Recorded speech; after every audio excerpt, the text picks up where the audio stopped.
It's time for 41 is the Mic, a weekly Chiefs podcast with Nick Jacobs of KSHB 41 and Matt Derrick of Chiefs Digest. 41 is the Mic starts now. That's right, everyone. You are with 41 is the Mic. I am Matt Derrick from Chiefs Digest alongside drive-through breakfast enthusiast Nick Jacobs, KSHB 41. Nick, you had a good point. I'm telling you because we're recording this at 1:53 a.m., just so you know how the sausage is made. Mm-hmm. And Nick wisely advised me that the next time I go through the drive-through at Whataburger at 1 a.m. following a Chiefs game, I probably need to go for the breakfast menu. Yeah, no, after 11 p.m., that's where it's at. I mean, don't get me wrong, Whataburger's got some quality menu items like their Buffalo Ranch chicken. I think it's chicken fingers thing. That's a pretty good sandwich. Their barbecue burgers pretty good, but they still have a lot of room for improvement on their fries. Secret knowledge about me here, Nick. I have yet to have the breakfast menu at Whataburger, so that's something I need to work on. Yeah, dude, I'm just telling you, the honey butter dipping sauce, that is what makes them more so than people realize. See, when the preseason is done, Nick, you always have some things to work on, good things you put on tape. Yeah. Obviously, I need to work on the breakfast menu at Whataburger. The Chiefs, they're done with the preseason, Nick. 0-3, sky is falling. No, preseason record doesn't matter. Doesn't matter at all. I wasn't worried about it. I just got annoyed a couple times in the game, but it wasn't about, if they were going to win or lose or not. I think 32 players did not play tonight, if my math was correct. Yeah, it was 32 or 33 when I was counting earlier. Yeah, so I think you get a pretty good idea of 32 of the 53 members of the Chiefs roster starting week one. Got a little bit of a sneak tip there. But this game, Nick, I mean, how much did it really change your mind about any of the other, I guess, 21 members of the Chiefs week one roster, opening week roster? Did it really change anything for you? I mean, is there anyone that you're now looking at and saying, okay, this went from the roster bubble onto the 53 or from 53 off? Not necessarily. I mean, because I think there were, like, for me personally, I would be surprised if there was more than 2 roster spots that were actually up for grabs tonight. Among all the guys that were out there competing, because I mean, that's more than, because with that being 30, if you include the 2 specialists, kicker, punter, I mean, that's 34 players that are already kind of potentially locked into their spot. And then you've got, almost 50 plus guys out there, depending on the injuries and everything, 50 plus people out there, just kind of for the most part, in a couple of the bubble spots vying for probably less than 2 to 4 positions at best. And I think for the most part, I think the coaching staff already knew coming into this week what direction they were going. They just wanted to make sure a lot of players got tape. And I don't know, there's a couple of players here and there that when they were in the game at the time they were, especially third and fourth quarter, I was a little surprised by a couple of them. And that did raise my antennas a little bit on a couple of those guys. Well, let's dive into it. We like to, after these preseason games, go into the good and the bad. Let's dive right in. What was the best thing that you saw on Thursday night in the 34-21 loss to the Chicago Bears? It's Carson Steele yet again. I mean, just I don't care what if he's going to get second, third, fourth teams. It doesn't matter. He has such an explosiveness, ability, and power combined. And just how physical he runs, and just kind of the abandonment he has. Like, he wants to run people over, and he's got the lower body strength to do it. And the Chiefs just haven't had a short yardage back like him in quite some time. And in my personal opinion, the guy who he reminds me of, and in the style that he runs for the most part, is Kareem Hunt. And because if you look at the way, like the way Steele stiff arms is very similar to what Kareem was. The way he's able to power is very similar to Kareem. Some of the juke that he has to him, similar to Kareem. Just the lower body strength he has is similar to Kareem. So, like, there's a lot about Steele that just reminds me of Kareem Hunt. whenever the Chiefs needed some tough yards, whether it was out in space in the flats or off a screen or off a off tackle run or, short yardage run. He's brought an element to them from what I've seen so far that I'm like, boy, that's a lot like 2017, 2018 Kareem Hunt right there. I was, once again on my drive home, I was thinking to myself, Nick, when are we going to get the Kareem Hunt comparison? Because I had the exact same thought that you did. I mean, I'm looking at Carson Steele and thinking to myself, I don't know that it's necessarily a stretch to say that he should probably be competing with Isaiah Pacheco for playing time. I mean, let's discount it. I mean, I don't want to put too much on the kid because he's seen a lot of second-team defenses at best. Really hasn't had a first-team defense he's gone up against. So let's see what happens.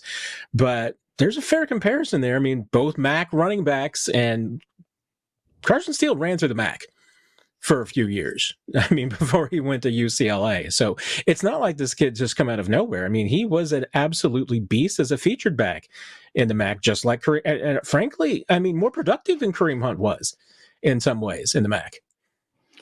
Yeah, I mean, it's just, I don't know, it's just interesting to see kind of Steele's meteoric rise over the past month. And the reason I say that is because, we didn't get to see him in terms of contact with his fellow teammates in training camp. So, we had to wait, we all collectively had to wait that have been to training camp, OTAs, mini camp, all that stuff.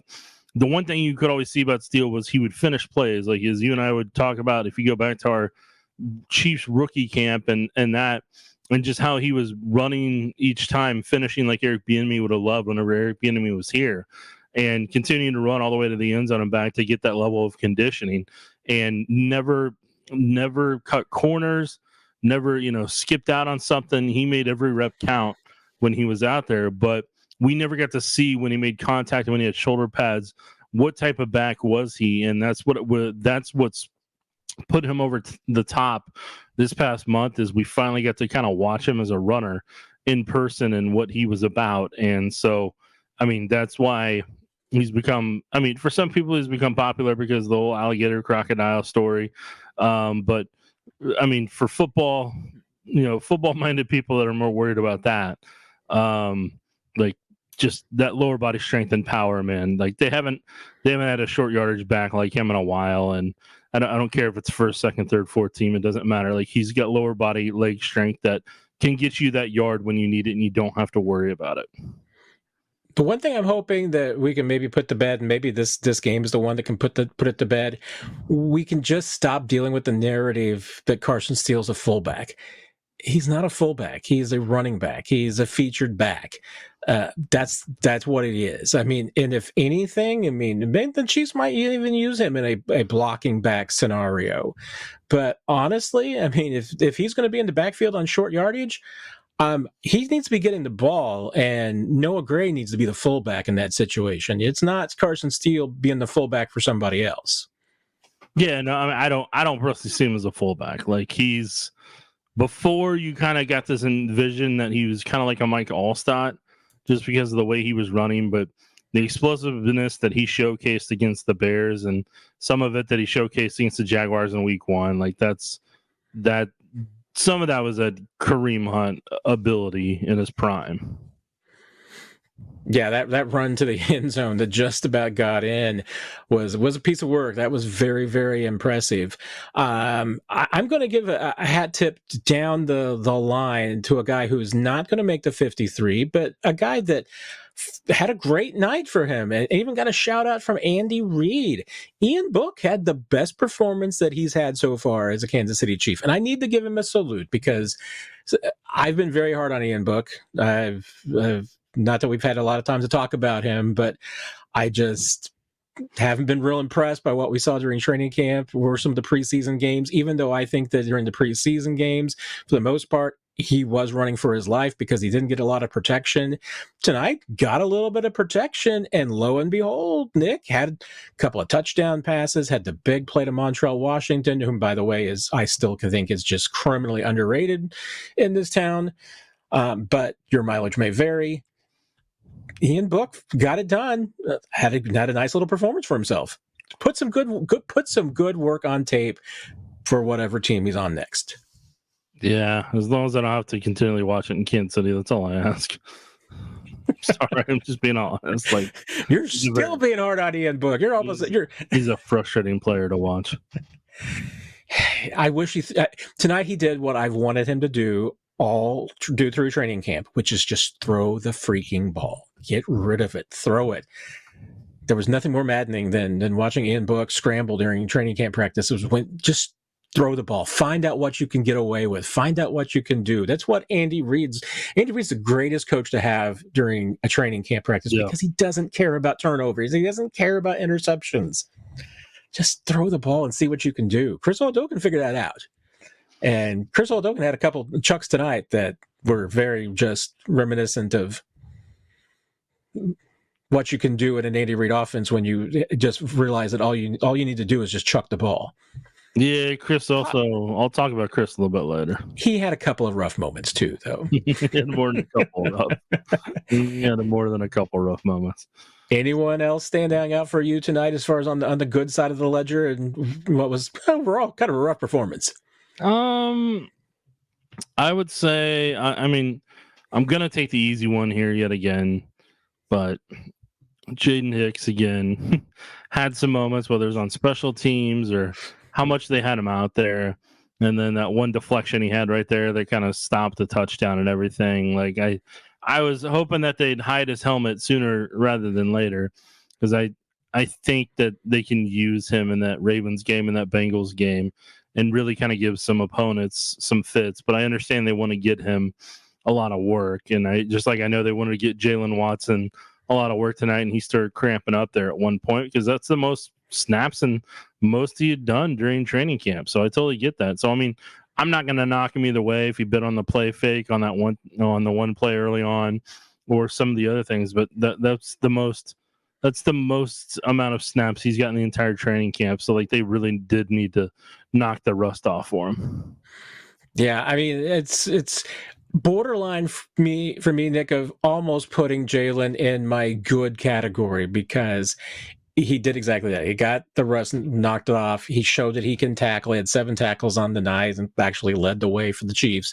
I mean, did what he needed to do. And then most importantly, gets out of the game without getting hurt. I mean, when he was down there for a second, I was worried for a moment. It was like, okay, have you just left Jalen Watson out there too long? And now you've managed to break the other cornerback action figure that you have. And I don't know who your cornerback would be then after Jalen Watson, who's starting in week 2.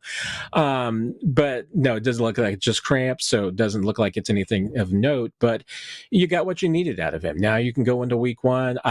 I would be surprised at this point if Jalen Watson is not starting at cornerback in week 1. Doesn't mean that it's going to stay that way. We'll see who is healthy and what happens and how it shakes out from there. I'm still not completely convinced who's going to be the 5th and or 6th cornerback that the Chiefs have, but they at least got mission accomplished with Jalen Watson. It's knocked off the rust, got him in some game action, and now you can move on to week 1.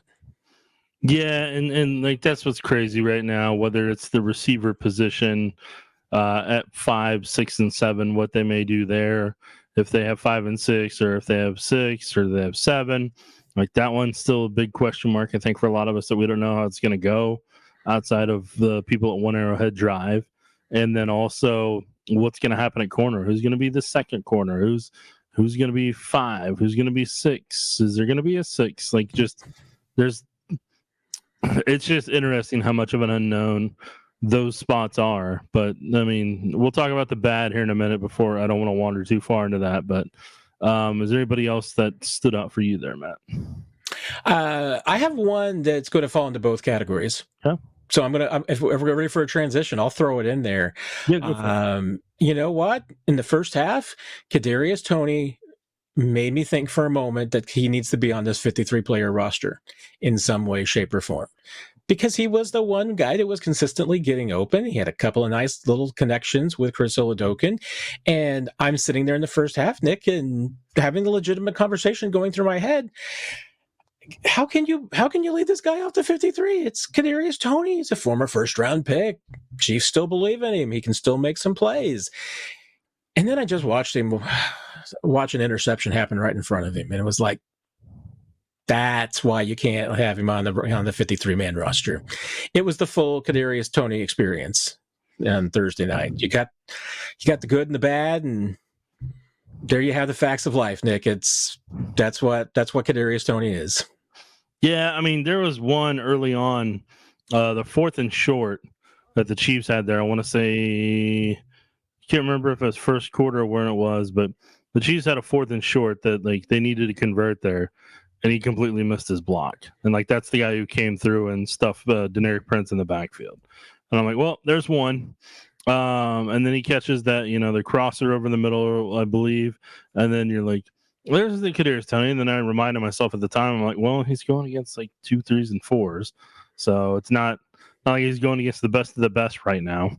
So I made sure to bring myself back down to down to earth at that point. And then when Chris had that one big moment and like just chucked it down the field, evaded the rush, got out, stepped up in the pocket, scrambled out there, and then just tossed one up to him. And Kadarius just held his arms out like a breadbasket, just waiting for the ball to come to him instead of going forward and attacking the ball, because that safety's screaming over there. And if he runs forward to the ball and goes and attacks it, that safety's not making that play. And that safety it might be a PI because the safety may get there too early. So, Kadarius was doing that because Kadarius wanted to get behind the safety because he assumed, in my opinion, I think he assumed that the safety wasn't going to get there in time and he was going to catch it and then he was going to turn forward and run for a touchdown. But you know what theme that brings up from last year? He was already thinking of the touchdown before he made the catch. So, Again, it's all those little fundamentals that were problems for him last year that got him put on the bench that showed up yet again. So, the fact they had him playing, almost fourth quarter, and I think he was in the fourth quarter. Yeah, fate, in my book, the fate's written, and I will be very surprised if he's on the 53 at this point. But you can't say it's from lack of opportunities. They've given him every single chance in the past since they traded for him to give him every opportunity. And, hey, he helped them win the Eagles Super Bowl with his punt return and then the corn dogs, so they'll always have that moment and everything. But here's the other kicker. Mecole Hardman's still out there, and he just caught the game-winning touchdown this past year. And, he's still out there, in the third quarter and I think the fourth quarter at some point. So, the guy who just caught their most recent game-winning touchdown in overtime is still out there at that point. So, that's why it's, you can't say that, it's, you got two guys out there that helped them win a Super Bowl that were playing in the third and fourth quarter of preseason game number 3. Yeah. And, I haven't seen the snap counts from the second half. I know in the first half, it was fairly even as far as Justin Ross, Mecole Hardman, and Kadarius Toney.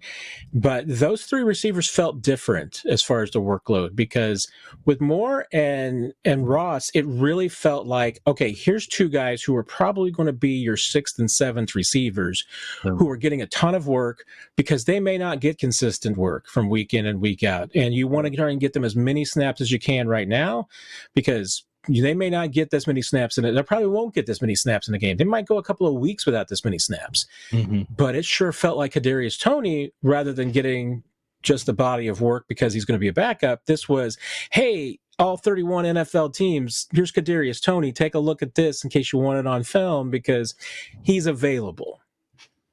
Yeah. No, I don't think you're wrong about that. I think they were trying their best to showcase him, and he still put stuff on tape that reminds you why he's playing in the quarters that he was at that point. So, you're 100% right on that fact. You can draw both conclusions from that. You can look at that and say, well, you know what? The Kadarius Toney tease is still there. He's still got that first-round talent. And then you can be like, oh, yeah, he's the 2023 Kadarius Toney that had the drops. All that is there for the taking. What else stood out to you, maybe on the less than stellar side of the equation? Yeah, I hate to have to say this one, but I'm going to say it. Nico Remigio, how late he was playing in the game, and that Justin Ross got out of the game quicker and Sky Moore got out of the game quicker, kind of leads me to believe that those guys have good opportunities to be on the roster. And so in my final 53 prediction that got put out after the game tonight on KSHB.com, I did have Justin Ross making the 53 because he's shown more in the preseason. And Nico Remigio, ever since he jumped for that pass in Jacksonville, ever since that play happened, like it's felt like a slow downward spiral. And tonight was a night where he really needed to put together a lot of consistent work and really kind of shine and showcase himself. And I just felt like it didn't happen even when he was in the third and fourth quarter there, to where I think you're looking at practice squad best for him at this point. And there were times during OTAs and training camp where like he looked like he was potentially going to be a sixth receiver. And as time's gone on, it's just slowly been it's been a slow fade at this point, which is kind of surprising compared to where he was last year. So I don't know. It's just interesting that it just didn't seem, in my book, it didn't seem to come together. But Sky Moore took advantage of his return. Justin Ross made a couple of catches, and so I don't know. I'm interested to see what the Chiefs do with the receiver spot when Tuesday rolls around. Yeah, the revelatory moment for me was, honestly, Nick, was the opening kickoff, which rather than seeing the stalwarts of Nico Remigio and Deneric Prince back there for the kickoff, we saw Mecole Hardman and Carson Steele. And I think that was a tacit acknowledgement from Dave Toub that those might be his kick returners in week one, because they're going to be on the 53-player roster, and there's a reasonable chance that they're going to be active. I think the fact that we didn't really see Remigio, I think he had one kick return. I'm not even sure that we saw Prince on a kick return. If we did, it was later in the game.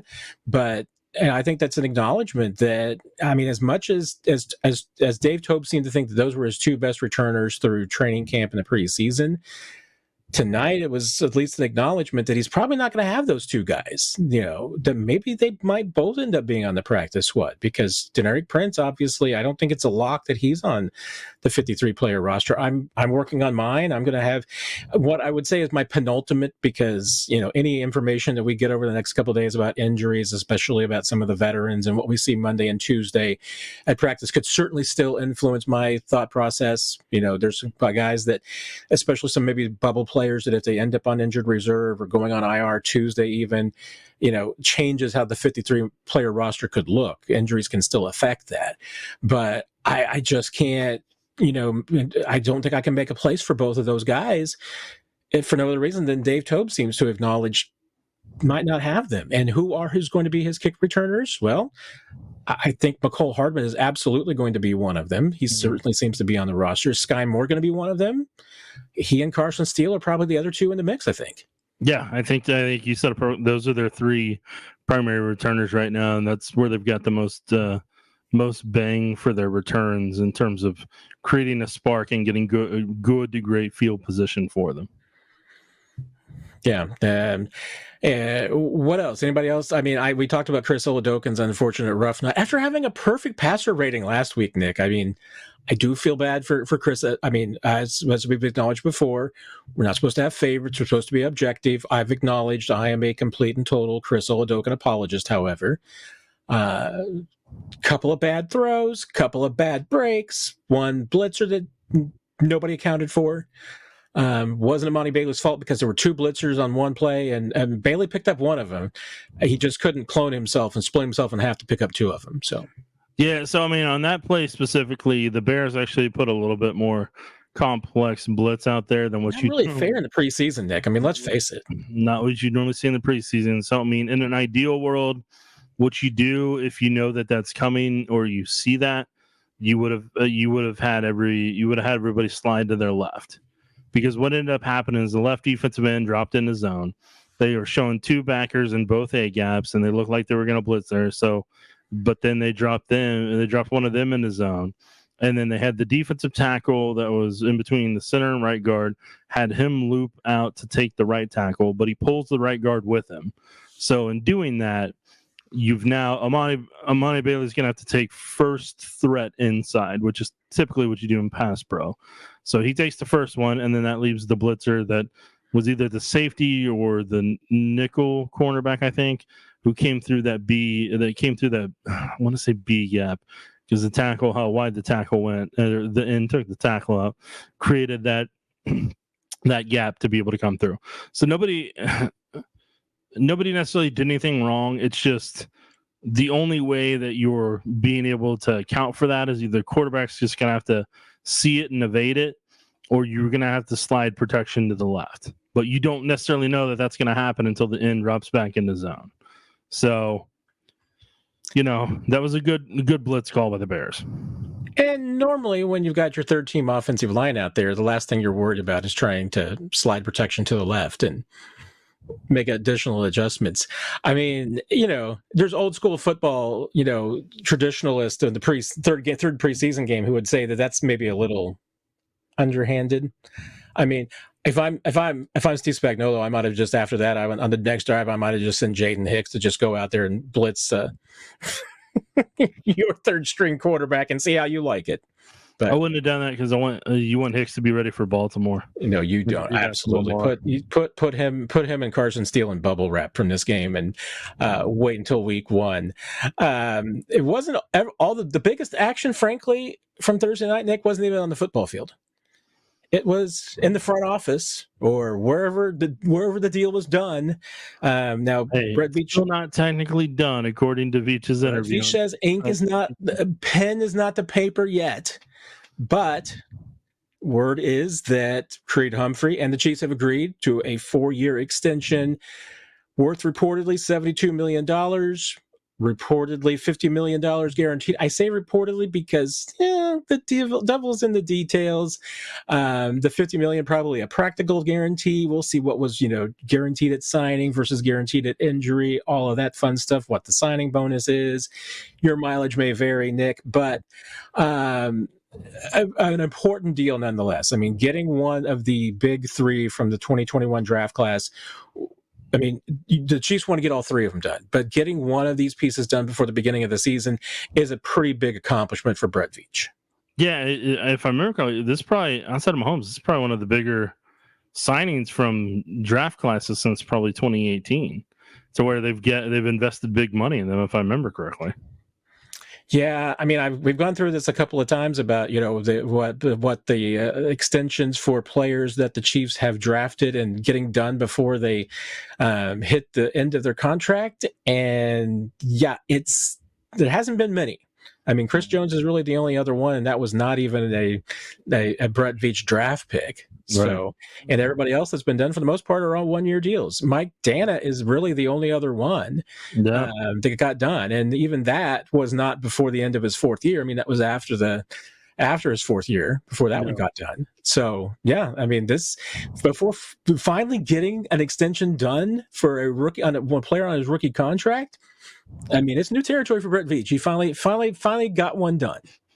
Yeah, no, it's yeah. I mean, look, I'm interested to see what year 3 and year 4 of the contract look like in terms of what created the APY to get up to 18 per year, and then it'll be interesting to see if they're able to retain Trey Smith after this, and could it be something similar in the ballpark, or is Trey and his agency going to try to potentially try to wait to try to get to market and see if they can get a bigger number with his age and how weak that guard market's going to be in free agency? I mean, I hope that's not the case, because him and Creed together, they're fun to watch together. So, I mean, I'm hoping they're able to get something done with Trey. And I mean, like, we'll see what happens with Bolton, but I mean, they've got a good linebacking group collectively, to where it'll be an interesting year. And for Bolton, the key thing for him is he's got to stay healthy.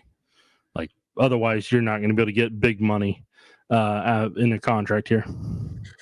Yeah, we touched on this the other night on the Chiefs Digest live stream when my friend Dave in Arizona asked about any movement on Creed, and this did kind of come out of nowhere. I mean, obviously there had been talk that the Chiefs and Creed were hopefully maybe something getting done before the beginning of the season, but in the last week or two there really hadn't been a lot of buzz around this, a lot of heat that it was going to get done. But you and I talked about the fact that Creed was looking for guard type money. And the question was he looking for top of the market money, or was he looking for something more like $18 million per and just being like one of the top 10 paid guards. Well, this deal would essentially make him one of the top 10 paid guards. I mean, he blows away the center market. We talked about Frank Ragnow being number 2 at $13.5 million. And like you said, we want to see the contract and how it all shakes out. I mean, the numbers as reported today blow away the center market. It would make him essentially about the 6th highest paid guard. So he got guard money, Nick. And kind of where we were thinking and speculating the other night would be a good deal for the Chiefs to come out with. But now the question is with Trey Smith, if he makes it to March after a good year and healthy, he could reset the guard market because he's looking like he's going to be the best guard on the free agent market if he's unsigned by March. Yeah, and for people that don't know, that's going to be 22, 23, and depending how aggressive a team wants to be, could crazily get all the way up to 24, 25 per year. But that's a ways off right now. So if you're the Chiefs, I think you're trying to see if you can find a number that's comfortable for everybody. But and I'm just going to tell you right now, getting Creed done, that's locked in and everything. But if you do get something done with Trey, then that, in my book, does unofficially signal the end of Joe Thuney's time after this year. In terms of at that number, if he wants to come back at a much lower number, then maybe. But that's the reason you got Hunter Norzad and Hansen, is to try to help out in that regard, to where you don't necessarily have to do that. So I don't know. It'll be interesting, but I think they're and then Jawan's making what he's making, and you're gonna have to. I mean, that's gonna be in the $20 million range too. So I mean, you're gonna have a very expensive offensive line for a couple years at minimum. But you're hoping that that's why you got a left tackle on a rookie deal and maybe a backup swing tackle on a rookie deal and potential replacement for Joe Thuney on a rookie deal. Yeah, exactly. Right. One final thing on the Creed thing about just how it affects this team, like in the short term going forward, but also looking towards Trey, looking towards Nick Bolton and the other contracts. How important is it that, you have the Creed deal done and now that number, how he slots in, to now figure out how to fit in the other pieces around that deal? Yeah, that's so big. You needed to get one done so you could try to get another one done as well. So having that number, that if I'm in Brett Veach's shoes, that allows me to really kind of try to go work on Trey Smith's number and try to see if you can find something that will work and be able to work for an additional 4-year extension, because that would be next on my list personally. I don't see the Bolton one. I think you personally let play out, see if he can stay healthy, because if he doesn't, then I think you can get a discount in that regard if that's who you're wanting to potentially keep in that. And then you also kind of want to see where Steve Spagnuolo's at, how much longer he wants to continue coaching, because if you have a different defensive coordinator, say Steve decides, he's like Danny Glover, and he's like, I'm too old for this, and he wants to potentially, not coordinate anymore, then you potentially have a new coordinator, and maybe they want to do something a little different with their leader at linebacker. But then also you have Drew Tranquil as insurance. So, all that, it'll just be, I don't know. It's going to be an interesting year, but that Creed getting that money is going to resonate positively in the locker room. And then if they're able to get something done with Trey, that really resonates in that locker room with those two guys kind of essentially getting taken care of, just like Chris got taken care of. And that makes for a happy squad that's trying to three-peat and know that not only are they going to be taken care of with the rings that they get, but also financially that sets them up for life. That is indeed true, and you are absolutely right. I mean, players are happy for each other, and they are especially like it when they see one of their own rewarded, and they know that, hey, if they play the company line and they win some rings and they get the job done, that they can get rewarded too. Okay, Nick, it's not exactly sitting back and just waiting for the rest of the league to finish out the preseason. Tuesday, Cutdown Day. Got to be down from 91 players to 53 by 3 p.m. Central Time Tuesday. What the next few days like for Brett Veach and that front office staff as they kind of get ready for that deadline, and remembering they got practice on Monday and Tuesday as well, getting ready for week 1. Yeah, when I looked at the schedule, I didn't realize how many teams hadn't played. Because normally that last preseason week, like most teams play on Thursday, so they get the weekend to really kind of evaluate and move forward. But it was just the Chiefs and Colts games that were going on tonight, and the Colts game was on Amazon Prime, and then there's still 2 games on Sunday. The Broncos play on CBS Sunday, and then NBC's got a preseason game on Sunday night between the Patriots and Commanders. So I mean, like when I saw all that, I was like, wow, okay. So this weekend's really going to stretch out to where the Chiefs do get to kind of look back and kind of evaluate game by game and kind of see if they're, and then start making the calls that they need to. Because I can tell you right now, Matt, I'm not going to hold back on this. The Chiefs need defensive in depth. They need it. Like if there's only one thing that they attack or try to improve in this roster before they take on the Baltimore Ravens, it's got to be defensive end, because that pass rush tonight was just it was tough to watch. And like Malik Herring just doesn't have the athletic ability to really kind of be a reliable rotational guy. Felix Ndiki-Uzama, as I said on the Q&A, the more and more I watch him, the more and more I'm convinced that he's a wide 9 defensive end, which is only going to fit in certain situations in Steve Spagnuolo's scheme. And there's not enough there right now for, I think, him to be every down defensive end. So I think Mike Dana is going to be starting, and I think that George Karlaftis is starting.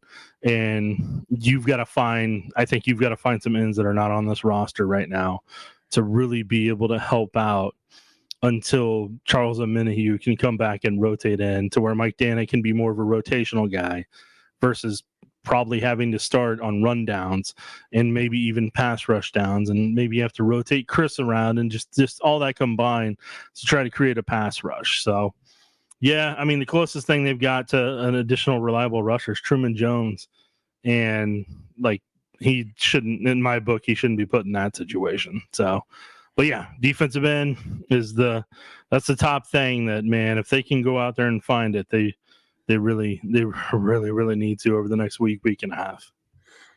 Yeah, I mean, it's an advantage of playing on Thursday night, is that if you're Brett Veach, you can watch all of these other games throughout the week.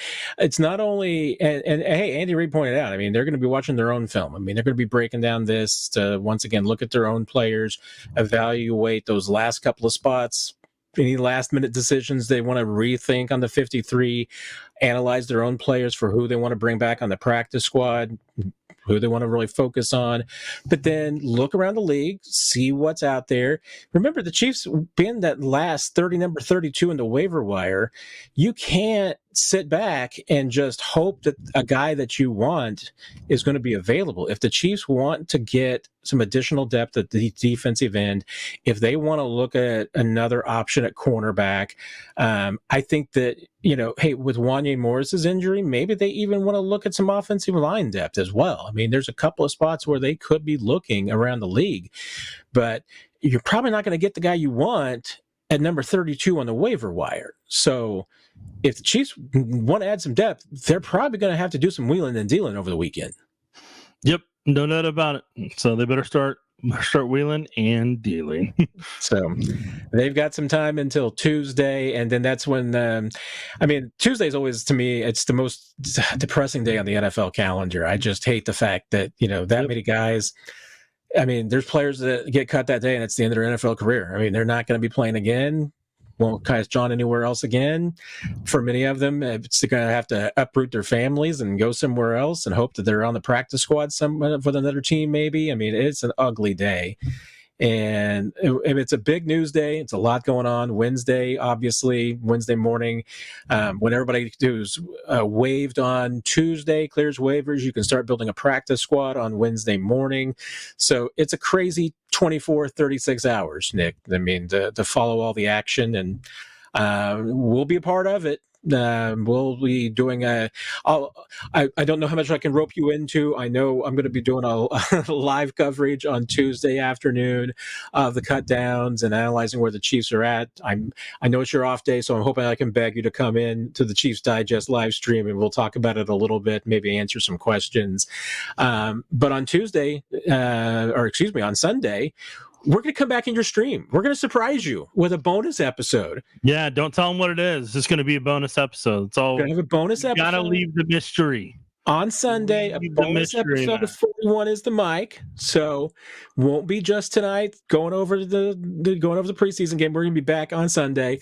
So you'll have another episode to watch out for. And hopefully you will enjoy this conversation, because I think it'll be very, very timely and appropriate for what's going on in the following days. So, Matt, you're giving too much away. I'm sorry. Well, in the meantime, if you want to just, you need more information, Nick already has out his 53 player projection over at KSHB.com that you can check out. By the time you hear this, my 453 player projection will be on ChiefsDigest.com. So there is plenty of reading enjoyment for you in the days ahead. Matt, the producer and me is telling you to rap. If I had a beat right now. Any parting thoughts for you, Nick? No, I already told you rap. We got 5 seconds, man. All right, then. That's all I have to say. Nick, it's all you. Till next time, I bid you adieu. You've been listening to 41 is the Mic, presented by KSHB 41, your home of the Chiefs and Chiefs Digest.